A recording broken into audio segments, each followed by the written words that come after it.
어떠셨어요? 해석 잘했죠? 예. 하루의 이 의미가 얼마나 중요한지를 우리가 알게 되는데, 하루살이의 의미연문, 덧없이 사는 인생을 우리가 한번 보았습니다. 그런데 하루살이가 말하잖아요. 행복한 줄 알라고. 여러분 행복한 줄 아셔야 돼요. 정말 행복하게 살고 있음을 감사하기를 먼저 바랍니다. 여러분 감사가 마르면요, 제일 먼저 우리의 마음의 문이 닫힙니다. 그것도 단단하게 닫힙니다. 다시는 그 문이 열리지 않을 것 같아요. 신선한 바람도 들어오지 않고요, 어떠한 빛도 스며들지 못합니다. 사람의 따뜻한 위로요, 원치 않습니다. 위로조차 싫어합니다. 무엇보다도 하나님이 부어주신 은혜도 끊어진다라고 하는 거예요. 여러분 그런 경험 많죠? 감사가 사라지니까요, 기쁨이 없고, 기쁨이 사라지니까 예배도 없습니다. 사랑하는 여러분, 오늘 하나님께서 우리에게 아주 젠틀하게 말씀하세요. 그런데 분명한 음성으로도 말씀합니다. 얘야, 감사의 문을 열어라. 감사는 단순한 말 한마디가 아닙니다. 감사는 어떠한 우리의 행동이 아닙니다. 감사는 하나님께 나아가는 문이다. 또 감사는 예배의 시작입니다. 감사는 하늘의 은혜가 흘러가는 통로입니다. 또 감사는 상한 마음을 다시 일으키는 회복이 됩니다. 감사를 열면 기쁨이 들어오고, 감사를 열면 여러분들의 마음에 평강이 스며들게 되고, 감사를 열면 하나님이 준비하신 새로운 길과 새로운 계절이 열립니다. 초대교회 성도들이요, 성전에 올라갈 때 이 시편 100편을 노래했습니다. 왜일까요? 이 짧은 시편의 메시지가 예배자가 가져야 할 마음, 열려 있어야 할 영적인 문, 그리고 하나님께 가까이 가는 비밀스러운 열쇠가 담겨져 있기 때문에 그렇습니다. 오늘 저와 여러분들 이 감사의 달에 우리가 시편 100편을 함께 묵상하는데요, 그동안 닫혀 있었던 마음의 문이 다시 열리고, 그 문을 통해서 하나님의 은혜 그리고 생명의 바람이 여러분들의 가정, 여러분들의 직장, 사업, 자녀들 가운데 정말 부드럽게 또 풍성하게 흔들어 들어오기를 주님의 이름으로 간절히 축원을 드립니다. 첫째로 기쁨으로 하나님께 나아가라입니다. 저와 여러분들 기쁨으로 하나님께 나아가라. 감사는 억지가 아니라 기쁨이다 라고 하는 거예요. 시편 100편은 이렇게 힘있게 명령합니다. 온 땅이여 여호와께 즐거이 찬송을 부를지어다 라고 말씀을 합니다. 여기서 즐거운 말이라고 하는 것은 히브리어로 루아라고 하는 이름을 가지고 있는데, 이 뜻은 나아간다, 나아간다라고 하는 것은 예배한다라고 하는 뜻을 가지고 있어요. 루아는 그냥 미소를 짓는 의미가 아니라, 조용히 부르는 노래가 아니라, 전쟁에서 승리한 군사들의 퍼레이드 속에 나오는 고백이었고 선포였다라고 하는 거예요. 즉 우리가 이겼다, 우리가 승리했다라고 외칠 때의 함성이라고 하는 거예요. 감사라고 하는 것은 선포입니다. 외침입니다. 적군의 진이 무너지고 전쟁의 짐이 벗겨지고 두려움에 떨던 심령이 해방을 맞이하는 날, 그날이 감사의 날이고 기쁨의 날이라고 하는 거예요. 그때 터져 나오는 소리가 바로 루아입니다. 할렐루야. 하나님이 오늘 우리에게 그런 승리자의 영성과 또 해방된 자의 담대함으로 예배에 나오라고 초대하셨음을 저와 여러분들이 믿기를 먼저 주님의 이름으로 축복합니다. 그렇다면 왜 예배는 기쁨으로 나아가야 되는 것일까? 왜? 사랑하는 여러분, 우리는 기쁠 때 예배를 드린다고 생각을 해요. 기뻐야 예배한다라고 하죠. 그런데 성경은요, 그렇게 이야기하고 있지 않아요. 기쁠 때 예배하라가 아니라 기쁨으로 예배하라입니다. 그러니까 기쁨은 상황으로 만들어내는 감정이 아니라 하나님을 바라보는 믿음의 선택과 결과라고 하는 거예요. 우리가 기쁨으로 하나님 앞에 예배하는 것. 그래서 시편 118편 24절에 고백을 하죠. 이날은 여호와께서 정하신 날이라 우리가 즐거워하고 기뻐하자. 할렐루야. 여러분 이 말씀을요, 우리가 한번 자세히 생각해 보세요. 이날은 문제 없는 날이 아닙니다. 돈 많이 번 날이 아니고요, 걱정이 없는 날이 아니고 좋은 일만 있는 날이 결코 아니라고 하는 거예요. 사랑하는 여러분, 건강해도 괜찮고 건강하지 못해도 괜찮은 날이다 라고 하는 거죠. 즉 하나님이 함께 하시는 날, 바로 오늘, 그날이 바로 예배하는 날이다. 따라서 기쁨의 삶의 조건은 여러분 우리의 삶에서 많은 것을 가지고 있느냐 없느냐의 문제가 아니라 오늘이라고 하는 이 거룩한 날에 하나님의 임재가 있는 날이 바로 오늘이다라고 하는 거예요. 그런데 우리는요 어때요? 상황에 따라 기뻐하죠. 상황에 따라 예배합니다. 기분 나쁘면 예배 안 나옵니다. 기분 좋으면 예배 나오고요. 돈 많이 벌면 예배 나오고 돈 많이 못 벌면 예배 나오지 않습니다. 그런데 우리는 어때요? 신앙은 좋은 척합니다. 예배는요 직장과 사업과는 무관합니다. 여러분들의 물질과 건강과 무관하다라고 하는 게, 가정의 형편과 싸움과는 다르다라고 하는 게, 남편과 아내가 싸우면 둘 중에 하나는 안 나옵니다. 사업이 잘 되면 예배하고 안 되면 예배 안 합니다. 직장을 잃고 직장이 없으면 예배하지 않습니다. 바울이 감옥에서 편지를 쓰면서 이렇게 말해요. 주 안에서 항상 기뻐하라. 여러분 이 말씀의 의미를 한번 우리가 생각해 봐야 돼요. 이 감옥에서 쓴 편지의 첫 번째 권면이 기뻐하라 였다라고 하는 거예요. 왜냐하면 기쁨은요 환경이 주는 것이 아니라 주 안에서 얻는 성도의 영적인 능력이기 때문에 그래요. 그래서 하나님 앞에 기쁨으로 나아가면서 어떤 환경 속에서도 내가 예배할 수 있는 것은 내가 영적인 능력이 충만하다라고 하는 뜻을 가지고 있어요. 사랑하는 여러분, 하나님은 예배도 기쁨으로 드리기를 원합니다. 봉사도 기쁨으로 하기를 원하고요. 찬양도 기쁨으로 하기를 원하세요. 사역도 기쁨으로 드리는 것을 기뻐하신다라고 하는 거예요. 억지로 해보세요. 그 영혼이 메말라 갈 것이고요. 기쁨은 사라지고 피곤만 남아요. 여러분 우리가 교회에 와서 헌신합니다. 봉사도 합니다. 그런데 죽도록 일을 했다고 해서 집에 가서 고백을 해요. 이놈의 교회 일만 죽어라고 힘들어 죽겠다. 하지 마세요. 하지 마세요. 교회 일하고 죽이면 교회만 욕먹이잖아요. 우리가 기쁨으로 하지 못하는 헌신은 내 마음과 삶만 피곤하게 만드는 거예요. 기쁨으로 하는 일, 작은 헌신도 은혜가 되고 작은 순종도 감격이 된다는 거예요. 그래서 여러분들이 집으로 돌아가서 거룩한 하나님의 일을 감당하고 내가 오늘도 기쁨으로 그 일을 감당했지, 이렇게 고백을 하는 거예요. 그래야 다음 주간도 기쁨으로 살 수 있지 않겠어요? 하나님은 기쁨으로 나오는 자에게 새 힘을 주신다고 약속을 하셨어요. 여호와를 앙망하는 자에게 새 힘을 주시리니 독수리가 날개치며 올라감 같을 것이요 라고 말씀을 해요. 여기에서 새 힘이라고 하는 것이 어떤 힘인 줄 아세요? 예전의 기력을 회복했다라고 하는 것이 아니라 예전의 기력보다 더 큰 힘을 주셨다. 할렐루야. 그러니까 여러분들이 감당하는 모든 일들 기쁨으로 하고 은혜로 감당할 때 예전보다 더 큰 힘을 주시기에 우리가 살아갈 수 있는 날들에 기쁨과 감사가 충만할 수 있다라고 하는 거죠. 사랑하는 여러분, 그렇다면 감사는 어디서 시작이 될까라고 하는 거예요. 우리는 감사를 억지로 만들어내려고 해요. 써보려고 하기도 합니다. 찾아내려고 하기도 해요. 그런데 여러분, 감사는요, 여러분들의 삶이 그냥 감사해요. 할렐루야. 우리가 숨 쉬듯 자연스러운 것이라고 지난주 말씀드렸잖아요.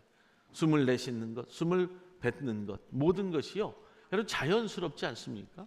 마찬가지예요. 감사는요 막 찾아내려고 하는 것이 아니라 여러분들의 삶 자체가 감사라고 하는 거예요. 감사는 기쁨의 영에서 흘러나온 아주 자연스러운 열매다라고 하는 거죠. 그리고 감사는 억지가 아니라 기쁨에서 시작되는 믿음의 반응이라고 하는 거예요.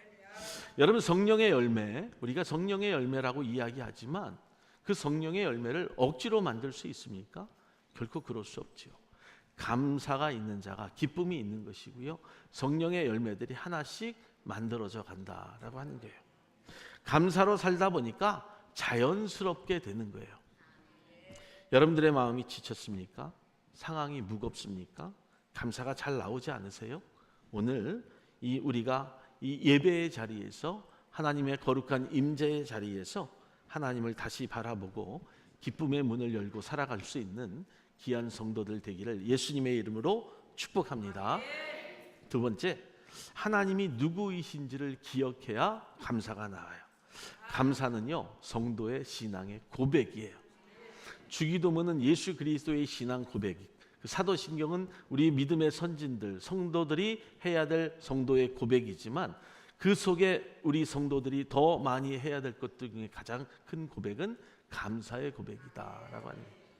감사는요, 하나님이 누구이신지를 기억하는 순간 여러분들의 삶, 여러분들의 입술에서 나도 모르게 흘러나오는 고백이 되는 거예요. 시편 100편 3절에 이렇게 말씀하시잖아요. 여호와가 우리 하나님이신 줄 너희가 알지어다. 굉장히 중요한 고백이에요. 여기에서 알지어다라고 하는 말은 어떤 단순한 정보나 지식을 이야기하는 것이 아니라 우리의 경험으로 알고 우리의 삶으로 인정하고 우리의 마음 깊이 확신한다라고 하는 의미를 가지고 있어요. 즉 하나님이 어떤 분인지를 내가 깨닫고 있기 때문에 그 깨달음이 곧 모든 삶의 감사가 된다라고 하는 거죠. 사랑하는 여러분, 그렇기 때문에 감사를 잃어버린 진짜 이유는 지난주에 이어서 또 말씀을 드렸지만 우리의 환경이 아니라 여러분들이요, 하나님을 잊고 살고 있기 때문에 그래요. 자꾸 환경을 보니까 하나님이 보이지 않는 거예요. 우리는 환경이 흔들릴 때 여러분 우리의 감정이요 너무 쉽게 흔들립니다. 그런데 하나님이 흔들리지 아니하셔요.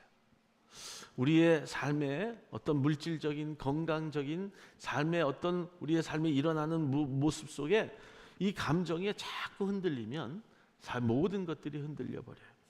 우리가 약해질 때 우리의 능력은 금방 바닥이 납니다. 여러분들의 능력이 약해질 때 무엇 때문에 흔들려요?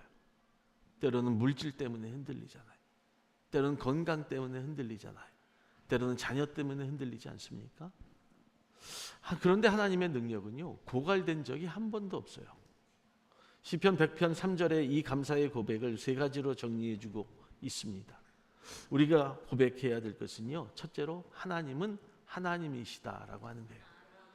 변함없는 주권자이심을 저와 여러분들이 알 때 우리에게 감사가 없어지지 않아요. 3절이 말합니다. 여호와가 우리 하나님이신 줄 알지어다.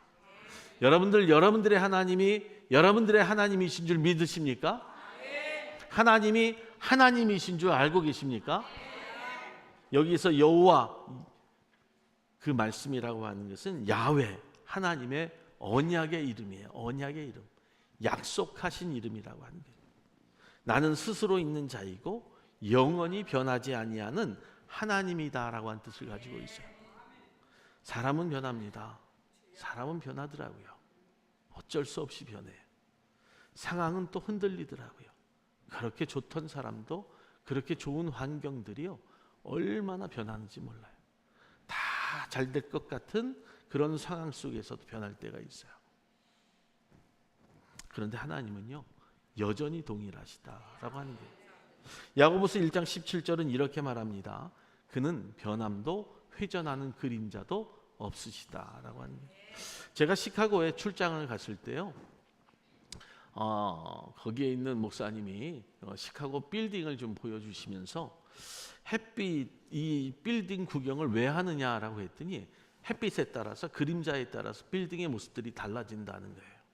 똑같은 그림입니다. 그런데 그림자가 멋지게 나올 때도 있지만 뭉개질 때도 있거든요. 또 길게 나올 때도 있습니다.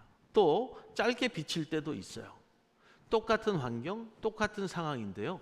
보는 사람에 따라 또 햇빛에 따라 모습이 달라져 보인다라고 하는 거죠. 사랑하는 여러분, 마찬가지예요. 사람의 마음도요. 보는 것에 따라 생각하는 것에 따라 틀려진다는 거예요. 그런데 하나님은요. 그런 변함이 없다는 거예요. 보는 것에 따라 상황에 따라 흔들리지 아니하신다는 거예요. 감사가 바로 그래야 되는 거예요. 변함없는 하나님을 여러분들이 인정할 때 그 삶의 기쁨으로 고백이 흘러나오게 되어 있어요. 그런데 우리는 상황에 따라 환경에 따라 그 고백이 달라지죠. 똑같은 일인데, 똑같은 문제인데. 사랑하는 여러분, 우리는 하나님의 백성이다라고 하는 사실을 잊지 마세요. 할렐루야. 왜요? 하나님의 소유요, 하나님의 보물이기 때문에 그래요. 3절은 계속해서 말합니다. 그는 우리를 지으신 이요 우리는 그의 백성이다라고 하는 거예요. 여러분, 저와 여러분들은요 우연히 존재한 존재가 아니에요. 하나님이 반드시 목적을 가지고 빚으신 존재라고 하는 사실을 잊지 마세요. 출애굽기 15장 5절에 말씀하십니다. 너희는 내 소유가 되리라. 아주 짧은 말씀인데요, 이 말씀에 깊은 의미가 있어요. 여기에서 소유라고 하는 것은 세굴라라고 하는 원어의 뜻을 가지고 있는데, 이것은 일반 재산이 아니에요. 여러분들이 가지고 있는 재물, 재산을 이야기하고 있는 것이 아니라 왕이 가지고 있는 재물이에요. 그래서 왕이 금고 저 깊숙이 감추어둔 가장 귀중한 보물, 가장 소중한 귀중품을 뜻하고 있다라고 하는 거예요. 여러분들이 가지고 있는 것이 비쌀까요? 왕이 가지고 있는 것이 비쌀까요? 왕이 가지고 있는 것이 더 좋아요. 즉 우리는 하나님의 버려진 존재가 아니라 왕 같은 하나님이, 이 땅을 창조하신 하나님이 여러분들을 저 깊숙한 귀중한 곳에 여러분 소유하시고 보호하시는 가장 소중한 존재라고 하는 사실을 잊지 마세요. 하나님이 잠시 쓰고 여러분 잃어버린 존재도 아니요, 버려진 존재도 아니고, 그분의 마음에 가장 깊이 품고 있는 보물 같은 백성이 바로 저와 여러분들임을 믿으시기를 예수의 이름으로 축원합니다. 그래서 감사는요, 바로 그거예요. 나는 하나님의 소유라고 하는 것, 정말 하나님이 나를 가장 소중하게 생각하시는 가장 복된 존재라고 하는 사실을 믿고 살아갈 때 감사가 나오는 거예요. 할렐루야. 그런 감사가 저와 여러분들의 감사가 되기를 주님의 이름으로 축복합니다. 이런 정체성을 붙잡을 때 여러분들의 삶이 회복이 되는 거예요. 세 번째, 하나님은 우리의 목자이십니다 라고 하는 것을 고백할 때 감사가 돼요. 우리의 보호자, 인도자, 공급자이시다. 3절 마지막 구절을 다시 보면 우리는 그의 기르시는 양이로다 라고 말씀을 해요. 성경은 의도적으로 오늘 양을 이야기하고 있어요. 양이라고 하는 동물은 참 약한 동물입니다. 그렇죠? 그리고 품성이 참 착한 동물인 것 같아요. 제가 이렇게 약해 보이잖아요. 제가 양띠인데 바람이 불면 훅 날아갈 것 같아요. 넘어지면 잘 일어나지 못할 것 같아요. 그걸 양이라고 이야기해요. 저는 손과 발톱이 없어요. 싸우지도 않아요. 양이 그런 동물이에요. 날카로운 이빨도 없습니다. 소리도 약해서요, 크게 도움을 원한다고 부르짖지도 못해요. 그게 양이에요, 양. 그런데 여러분, 양보다 여러분 더 강력한 진리가 여기에 숨겨져 있잖아요. 양을 이야기하려고 하는 것이 아니에요. 양의 생명은요, 양의 능력이 아니라 누구예요? 목자의 능력이 달려있다라고 하는 거죠. 할렐루야. 우리가 쓰러지고 우리가 넘어지고 약해서 소리 지르지 못하고 누군가의 도움을 구하지 못할 때 정말 나는 아무것도 할 수 없어요. 그런데 나를 도우시는 목자가 있다는 거죠. 다윗이 고백을 해요. 여호와는 나의 목자시니 내가 부족함이 없으리로다. 그의 지팡이와 막대기로 나를 보호하시고 인도하시는 능력이 있으심을 고백하는 거예요. 부족함이 없다라고 하는 말은요, 내가 가지고 있는 것이 많다라고 하는 뜻을 가지고 있는 게 아니에요. 내가 누리며 여유 있게 산다라고 하는 게 아니에요. 여러분, 나의 목자가 충분히 크시다라고 하는 고백이에요. 여러분, 이 말씀의 의미들을 한번 우리가 되새겨 봐야 돼요. 목자가 계시면요, 양은 길을 잃어도 두렵지 않은 거예요. 돌아오고 넘어져도 다시 일어날 수 있고요. 어두운 골짜기를 지나도 죽음의 그림자 앞에서도 두려워하지 않을 수 있음을 성경이 말씀하는 거예요. 우리는 조금 물질을 잃었다고요, 세상을 잃은 것처럼 살아요. 건강을 조금 잃었다 해서 세상을 마치 죽을 것처럼 생각해요. 감사는 그런 것이 아닙니다. 감사는요, 내 삶이 좋아서가 아니라 나의 목자가 좋기 때문에 감사가 흘러나오는 거예요. 주님이 나와 함께 하시고 주님이 나를 지키시기 때문에 내가 기뻐하고 감사하는 거예요. 할렐루야. 이게 진짜 감사라고 하는 거예요. 진짜 감사. 여러분, 가짜 감사에 속지 마세요. 삶이 풍요로워지고 내가 먹고 마심이 넘쳐나는 것이 감사가 결코 아니다. 내 자녀들에게 내가 부족함 없이 아낌없이 쓸 수 있어서 이것이 감사가 아니에요. 그렇기 때문에 우리는 감사의 문을 활짝 여셔야 돼요. 바로 그 감사의 문이 뭐예요? 바로 예배의 문이다. 사랑하는 성도 여러분, 시편 100편 4절의 말씀에는요, 이 말씀의 절정의 모습을 보여주고 있어요. 감사함으로 그의 문에 들어가며 찬송함으로 그의 궁정에 들어가라 라고 말씀하죠. 여러분들의 삶이요, 이렇게 살아야 돼요. 실제로 예루살렘 성전에는 여러 겹의 문과 뜰이 있었습니다. 그런데 아무런 준비 없이는 갈 수 없어요. 아무 마음이나 태도로 막무가내로 들어갈 수 있는 곳이 아니었다라고 하는 거예요. 성전에 들어가기 위해서 여러분들의 마음의 정결의 상태도 필요하고요, 예배자의 태도도 필요하고요, 하나님을 향한 경외가 필요하다라고 하는 거죠. 오늘날 저와 여러분들이 하나님을 만나기 위해서 하나님의 거룩한 성전에 올 때 하나님이 여러분들을 향하여 필요한 것을 말씀하셨을 거예요. 물질이 아니라는 거예요. 돈이 아니에요. 건강이 아니에요. 좋은 환경이 아니라고 하는 거예요. 여러분들의 마음의 상태, 마음의 정결, 예배자의 태도, 하나님을 경외하는 마음이 필요함을 말씀하고 있어요. 그 중심에 무엇입니까? 바로 감사죠. 감사가 있으니까 정결하고, 또 감사가 있으니까 그 태도가 바른 것이고, 감사가 있으니까 하나님을 경외할 수 있는 거예요. 감사 잃어보세요. 이 모든 것들이 다 허무하게 무너지는 것을 내가 경험하게 되죠. 그렇기 때문에 감사는 하나님의 임재 앞으로 나아가는 영적인 열쇠라고 하는 사실을 절대로 잊지 마세요. 감사라고 하는 단어는요, 토다라고 하는 뜻을 가지고 있는데, 이 토다는 그냥 단순히 아이고 감사합니다 라고 인사하는 것이 아니라 손을 들고 믿고 하는 감사, 그리고 그 고백을 통해서 아직 내가 응답을 보지 못했지만 내가 그 믿고 먼저 드리는 것이 감사다라고 하는 거죠. 하나님이 하실 것을 신뢰하는 거예요. 지금 모든 환경이 좋지 않아도요, 하나님이 하실 것을 믿는 거예요. 그리고 그 감사의 모든 의미가 하나님께 있음을 믿는 거예요. 할렐루야. 사랑하는 여러분, 우리는 지나온 한 해를 돌이켜보면요, 우리 평생에 정말 물질 때문에 시험이 들고 그냥 돈 하면서 살 때가 많아요. 그러다가 돌아버리는 거예요. 그러다 돕니다. 감사함으로 그의 문에 들어간다라고 하는 말은 단순한 우리의 어떤 행동이 아니라 하나님 앞에 들어가는 어떤 영적인 태도를 말씀하고 있음을 성경이 증거하고 있어요. 하나님 앞에 나아가는 문을 여는 열쇠는요, 오직 하나 감사라고 하는 그 모습을 저와 여러분들 잃지 않기를 먼저 주님의 이름으로 축복합니다. 하나님 앞에 나아가는 문을 열쇠는 무엇이다? 감사다. 제가 이름을 밝히겠습니다.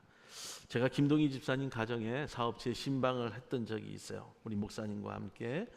그런데 김동희 집사님이 말씀하실 때 옛날에는 하늘만 보면서 살았대요. 큰 것만 보면서 살았답니다. 그래서 무언가 오다를 따내도 큰 것, 그래야 돈이 되니까. 그런데 마음을 바꾸고 아래를 쳐다보니까 작은 것들이 보이더래요. 큰 것 따는 게 낫겠습니까? 작은 것 보는 게 낫겠습니까? 밤을 따는 게 낫겠습니까? 줍는 게 낫겠습니까? 줍는 게 낫죠. 아래를 보니까 보이지 않던 것들이 보이더래요. 그때부터 기도하면 되는 것이고 수고하고 노력하면 되는 거예요. 그게 무슨 뜻이에요? 무엇을 택할 줄 이제 알았다라고 하는 거예요. 성도의 삶에는요, 그것이 필요해요. 우리가 하늘만 바라보며 살지 못합니다.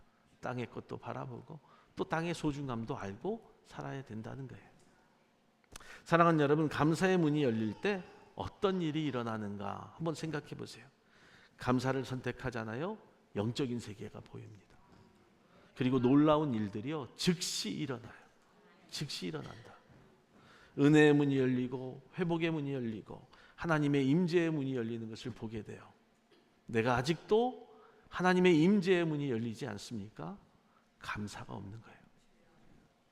닫혀있던 하늘의 문이 함께 열립니다. 왜요? 감사가 있기 때문에. 그래서 감사는 단순한 말이 아니라 영적인 문을 여는 신앙인의 행동이고 결과라고 하는 거예요. 그래서 감사는요, 능력이 있어요. 힘이 있습니다. 감사는요, 문을 엽니다. 감사는 길을 만듭니다. 감사는 닫힌 곳에서 새로운 흐름의 길을 만들어 간다는 거예요. 할렐루야. 성도는 늘 감사해야 돼요. 여러분 5절의 말씀을 보면 왜 감사해야 되는지에 대해서 세 가지 근거를 이야기하고 있거든요. 첫째, 여호와는 선하시기 때문이다. His goodness라고 하는 거예요. 여호와는 선하시다. 성경이 선포를 해요. 여호와는 선하시니. 여러분 여기에서 선하다라고 하는 말이 무슨 뜻일까요? 아주 좋다라고 하는 거예요. 아주 좋다. 아주 아름답다. 보기에 아름답다. 모든 것이 완전하다라고 하는 뜻을 가지고 있어요. 유익하다라고 하는 거예요. 그리고 기쁘다라고 하는 모든 뜻을 포함하고 있어요. 하나님의 선하심이 여러분들 가운데 임하시기를 먼저 주님의 이름으로 축복합니다. 여러분 사람을 사랑하잖아요. 사람을 진짜 사랑하면 똥 냄새도 좋습니다. 왜 웃으세요? 여러분들의 자녀, 여러분들의 손자, 손녀들 응가할 때 더러워 죽겠네라고 이야기하세요. 아이고 이쁘다. 오늘도 똥 넣네. 아유 이렇게 건강하게 해서 자라줘서 좋네. 맞아요. 그런데 지금은 왜 안 하세요? 왜 안 하세요? 변한 거죠. 사랑이 변한 거예요, 여러분. 이유를 댈 이유가 없습니다. 그냥 사랑이 변한 거예요. 예전에는 문을 열어놓고 똥을 넣어도 아이고 이쁘네라고 했는데 요즘은 뭐라고 얘기하세요? 냄새가 타다 라고 하죠. 좋게 말도 안 해요. 부모의 사랑이든 남편과 아내의 사랑이든 여자 남자의 사랑이든 여러분 다 변하게 되어 있다라고 하는 거예요. 우리가 여러분 부모가 자녀를 사랑합니까? 자녀가 부모를 사랑합니까? 다 그렇게 생각을 하죠. 그런데 아니에요. 자녀가 부모를 더 사랑해요. 여러분들이 자녀를 밀어낸 거예요. 여러분 어렸을 때요. 그 자녀들이 여러분들을 졸졸 쫓아다녔을 거예요. 엄마 밥 줘. 나 배고파. 엄마 사랑해. 엄마. 그런데 여러분들 뭐라고 이야기했어요? 귀찮아. 절로 가. 자 이제 됐어. 공부하러 가. 그렇게 여러분들을 부를 때 여러분들이 자녀를 마음껏 안아주고 마음껏 사랑해주지 못하고 귀찮게 생각했잖아요. 지금은요. 여러분들이 자녀를 찾아다니면 아이들이 어때요? 이제 귀찮아 엄마. 여러분들이 반대로 그 벌을 받는 거예요. 왜 아이들이 문 닫고 들어가는 줄 아세요? 귀찮아. 나 바빠. 엄마 설거지 해야 돼. 그때 그렇게 했으니까. 아이들이 여러분 밀어내고 있는 거예요. 맨날 내가 얘기했잖아요. 내가 너 때문에 죽지 못해 살아. 그러면서 뭘 사랑한다고 하세요? 문 열고 응가누면 냄새 난다고 닫으라고 이야기하잖아요. 여러분 하나님이 하시는 일은요 그렇지 않다는 거예요. 본질적으로 선하다라고 하는 거예요. 인간의 사랑은 변하고 냄새에 약하지만 하나님은 우리가 냄새나는 그 죄악의 모습에서도 우리를 건지셨잖아요. 우리를 살리시잖아요. 지금도 사랑하시잖아요. 할렐루야. 감사하고 기쁜 일이잖아요. 그래서 시편 34편 8절은 말씀하세요. 이렇게 말씀합니다. 여호와의 선하심을 맛보아 알지어다. 이 여호와 하나님이 한국 사람 같아요. 우리 속담에 딱 들어맞지 않습니까? 된장은 찍어 뭐 보고 보지 않아도 한국 사람은 된장인지 알아요. 냄새만 맡아도 압니다. 그런데 외국 사람은요? 그래요. 다 경험해 봤기 때문에 알잖아요. 선하심은요 맛보는 거예요. 경험함이라고 하는 거예요. 그 경험해야 알아요. 이해할 수 없는 일조차도 하나님의 손에 들어가면 선한 것으로 변화된다라고 하는 사실을 경험해 보면 아신다는 거예요. 경험하지 못하셨으니까 감사하지 못하는 거예요. 예레미야 29장 11절은 약속합니다. 너희를 향한 나의 생각은 재앙이 아니라 평안이다. 할렐루야. 경험해 보셨어요? 평안인지를 경험해 보셔야죠. 맨날 나에게 재앙이라고, 나에게 고난이라고, 나만 겪는 고난이라고 이렇게 말하지 말라는 거예요. 쟤는 왜 고난을 안 주시고 나만 겪는 고난입니까? 라고 말하지 말라는 거예요. 하루살이 인생처럼 살지 말라는 거예요. 돌아가 봐야 요단강 건너가 만난다는 거예요. 하나님의 선하신 우리의 미래 속에서 아직도 우리를 위해 일하고 계신다. 할렐루야. 믿으시기 바라요. 그래서 그 인자하심이 영원하다라고 하는 고백을 하셔야 돼요. 5절은 계속해서 말합니다. 그의 인자하심이 영원하고, 여기에서 인자하심이라고 하는 것은요, 히브리 성경 중에 가장 중요한 핵심적인 단어를 이야기하고 있어요. 바로 헤세드예요. 헤세드. 많이 들어보셨죠? 헤세드. 헤세드와 로고스 단어가 양대 산맥을 이루고 있거든요. 바로 헤세드, 하나님의 인자하심. 조건 없는 사랑, 변하지 않는 사랑, 끝까지 붙드는 사랑, 언약 때문에 포기하지 않는 사랑, 이 모든 것들을 의미하고 있어요. 에레미야가 3장 22절로 23절에 말씀합니다. 여호와의 인자와 긍휼하심이 무궁하시고 아침마다 그 사랑이 새롭다라고 이야기하세요. 사랑하는 그 마음이 아침마다 새롭다라고 하는 것은, 하나님의 사랑은 날짜가 지나가도 시들지 아니하고 변하지 아니하고, 우리가 실수해도 여러분 하나님은 말씀하지 않는다는 거예요. 우리는 멀어져도 없어지지 않는다는 거예요.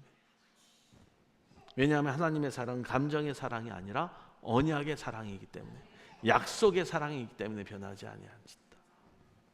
두 번째, 그 성실하심은 대대에 미친다. 세 번째, 마지막으로 저는 말하잖아요. 그의 성실하심은 대대에 미치리로다. 여러분들이 원하는 축복이죠. 여러분들의 자녀, 여러분들의 후손들이 그 대대에 미치는 축복이 있기를 원하잖아요. 성실하심의 그 약속은요, 믿음직함을 이야기하고 있어요. 믿음직함. 사랑하는 여러분, 믿음직함이라고 하는 것이 어떨 때 이야기해요? 보통 여자가 남자를 볼 때요, 당신이 믿음직해 라고 해요. 남자가 여자에게 믿음직해 여보라고 이야기하지 않아요.